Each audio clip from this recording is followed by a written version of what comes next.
Cleland met, from memory, I think it was the 2nd of September. Councillor Nicholl. Thank you very much. Councillor Kuzna. Thank you. Sorry, excuse me. Jesus. Thank you very much, Lord Provost. Just a question in relation to the swaps option which was put forward.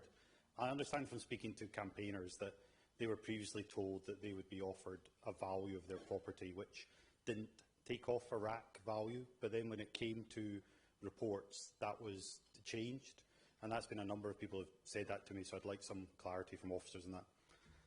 Mr Shepherd. Thank you. Through you, Lord Provost. No, we've never promised that.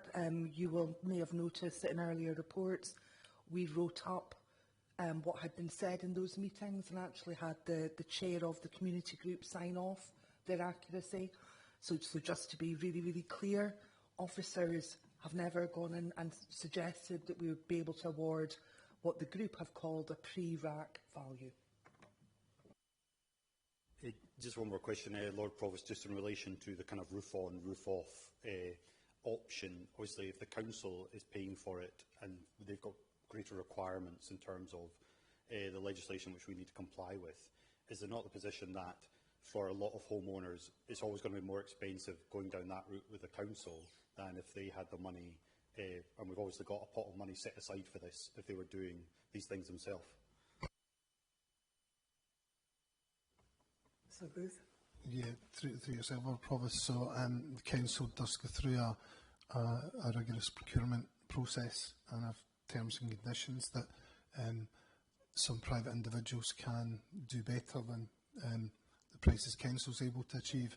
I think the figures that we previously reported to committee were both the cost for the roof, but where we saw a number of costs that would come from that. So in terms of rewiring, other requirements that would be needing to done to upgrade properties to, as a consequence of taking the roof off for a period of time while it was replaced. So there was an additional cost that we'd factored into that previous recommendation to committee as well. But I'm sure there's private individuals could secure their own cost profile depending on the relationship with contractors. Just on a different topic, Lord Provost, just in relation to the decision of committee, and obviously looking forward to January 26th, there's a note in the report about people have not moved out, but then looking to maybe start taking eviction action against people.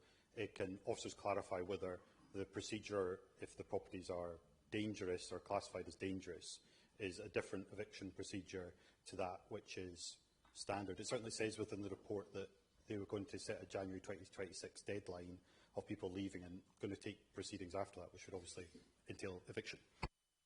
Mr Shepherd. Through you, Lord Provost.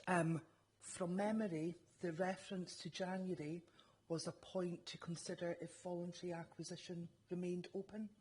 We were mindful that if that was being kept open, that would need to be taken into the budget setting process. So the reference to January was around that maintaining open, was absolutely nothing to do with eviction.